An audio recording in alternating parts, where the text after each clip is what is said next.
everyone, how you doing today? My name is Kirsty, aka Beth Bookish, and welcome to the first video for NuNoWriMo.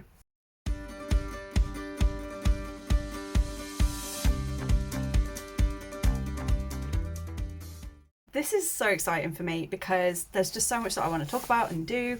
But as you may or may not be aware from the announcement video, this is a writing challenge alternative to National Novel Writing Month, aka NaNoWriMo, and basically came about through a mixture of reasons, mostly because November is the worst time of year for me to be trying to do any kind of writing, because not only is it the month before Christmas, so everything's up in the air with that, but also in November I'm usually at my busiest with my candle business because that's when all the Christmas orders come in.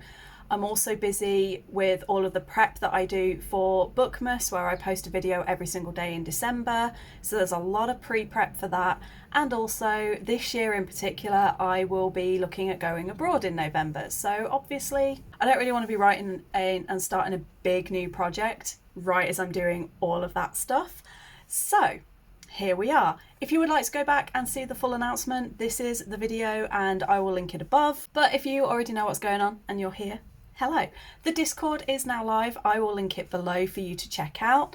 So there are various channels and I'm going to talk you through them now. So when you first go on, this will be the landing page. You'll find yourself here where it says welcome. That's just where everyone can greet you and say hi. Then we have start here section. So obviously once you're here, start there. So click on that.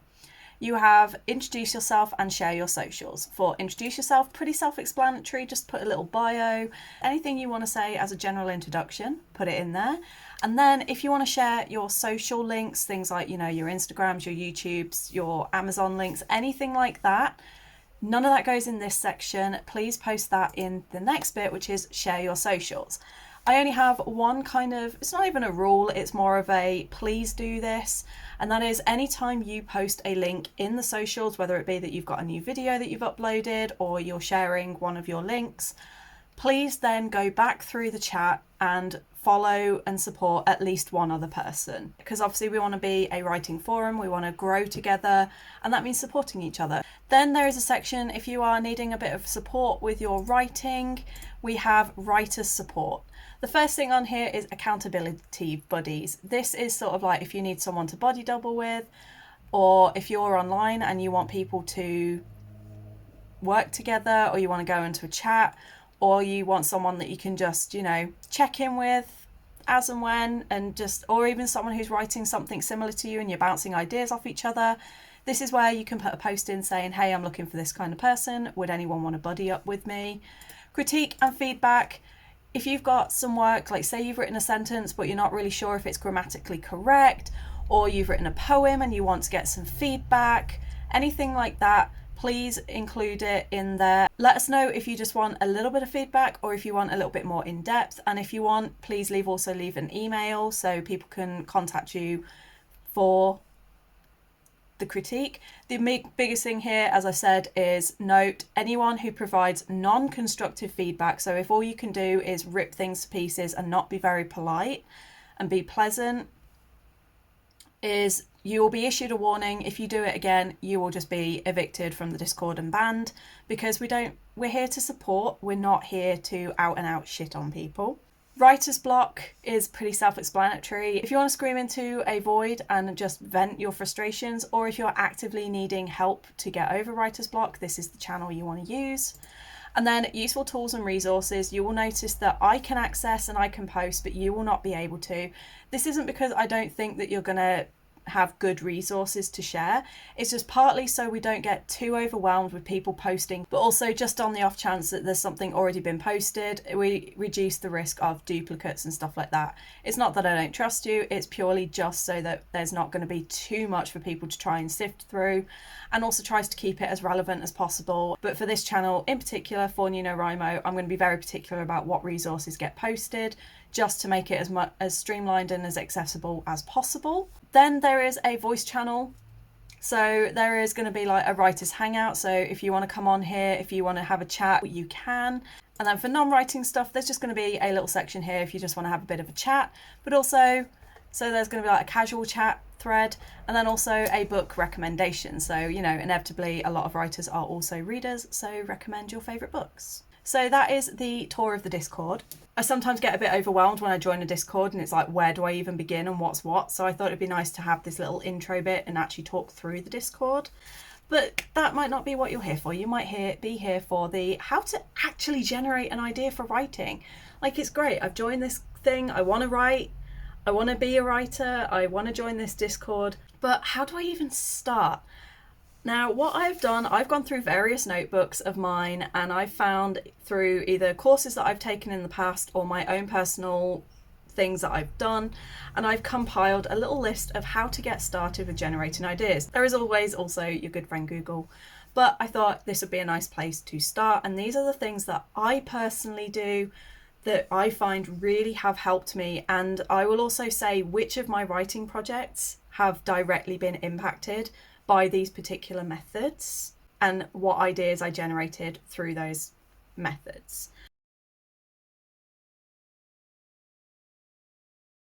The very first thing is doing prompts, and these can be found all over the internet. I also recommend a friend of mine, Sarah Hindmarsh. She's got, I think, 3 in this series now of 1001 writing prompts. Some of them are just singular words and you have to write with that word in mind. Some of them might be a phrase or a sentence or even a paragraph that she started and you continue.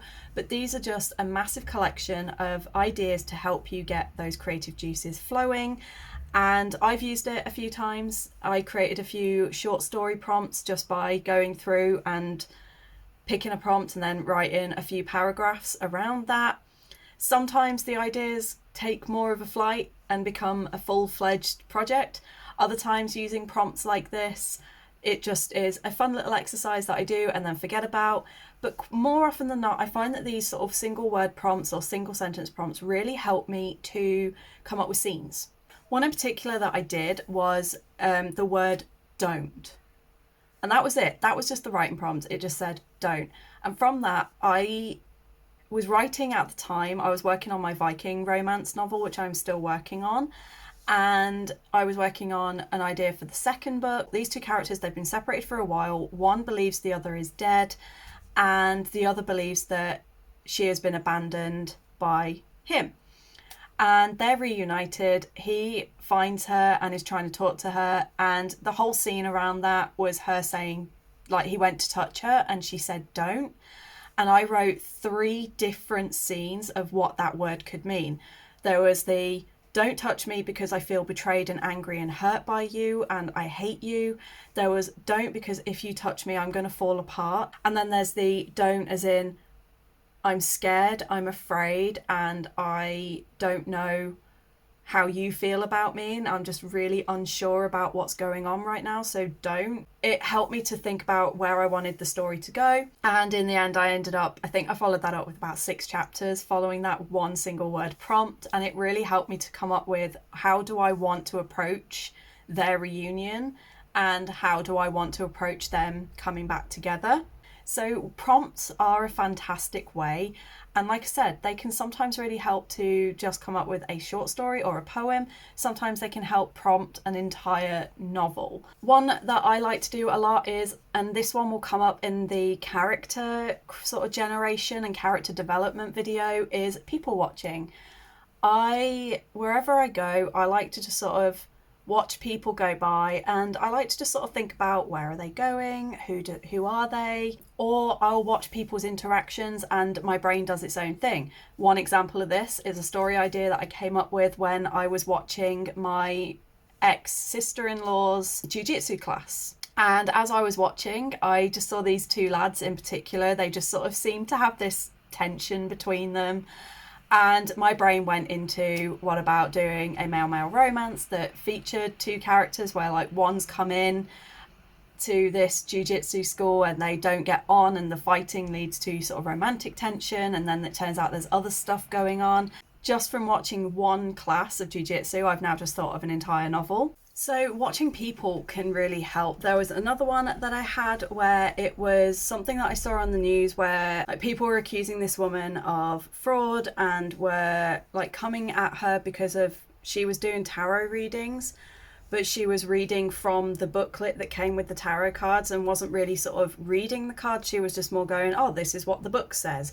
And people were complaining. And I just had this random idea of like a character doing that only to then be cursed by someone who is a true witch, because it was like she was doing tarot readings to commune with the dead, but was, you know, defraudulating people doing it.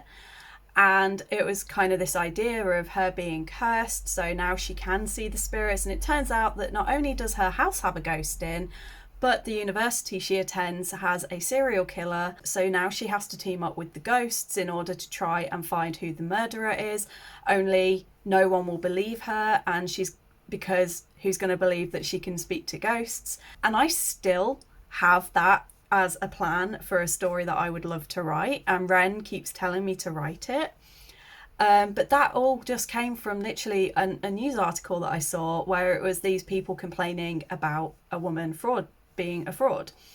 And so the news, that is also a really, really good one, because you can kind of come up with ideas, or it can spark the start of, oh, well, what if?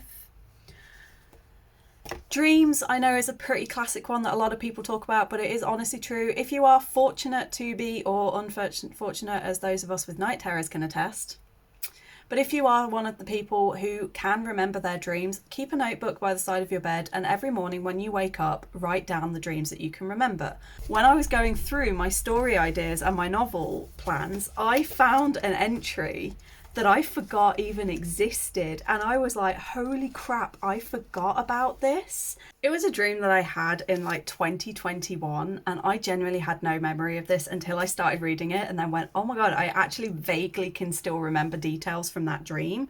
And all I remember is that there were these two women who were vampire hunters, and they were flying home. Well, there were these two women, they were flying and making their way back to their home when suddenly they were intercepted by a vampire lord who killed one of them, and the other one just barely escaped with her life. That's all I can remember, like, off the top of my head from now. But as I was reading it, I was like, oh my god, I actually do remember this. As now that I've read it through, I'm like, there's some stuff here that I could use as a novel, especially as I was thinking about one of my odd D&D characters, Mila, and her backstory and her family would suit this so well, because she was basically a demon hunter, and I was like, her story would combine with this so well. So that's another idea that I've just come up with from a dream that has then combined with, you know, D&D and coming up with backstories for those characters, that's then sparked this whole idea. So dreams is a cliche, but honestly, it is one that if you are someone who can remember their dreams, it can be. And some of the most famous works in history have come from dreams, one of which is Twilight. Stephenie Meyer said that she had a dream that involved a sparkly vampire, and look, it did pretty well for her. So maybe your sparkly vampire dreams will come true for you too. One that I like to do as a little bit of a writer's block challenge, but also has, again, helped with specifically scenes and coming up with ideas, is I call it the songwriting challenge. And what I don't mean by that is to write a song. I mean this as I will have a random playlist, or my liked songs, or just whatever, a playlist of songs, and I will just rant shuffle it. And the idea is, while that song is playing, you write. For example, going back to the Viking romance novel, while I was listening to the song, I was writing this scene, and the song was kind of really helping to fuel it. A couple of the lyrics slid into the writing, so I had to go back and be like, wait, no, that's literally obvious. But it's very interesting because you don't always end up with what you think you're going to end up writing. So you could have a really sad song and write a really happy, upbeat scenario. So again, it might not help generate an entire novel idea, but it could help generate some scenes or key moments that you could then build on to turn into a novel idea. The next one is kind of a bit more of a homework exercise, and that is author watch, as I call it. Basically, it's write down who your favourite authors are, what your favourite books are, and those kind of things. And then actually, rather than just say, I really like this book, really think about, why do I like this author's writing? What is it about their work that really intrigues me? Are they really good at descriptions?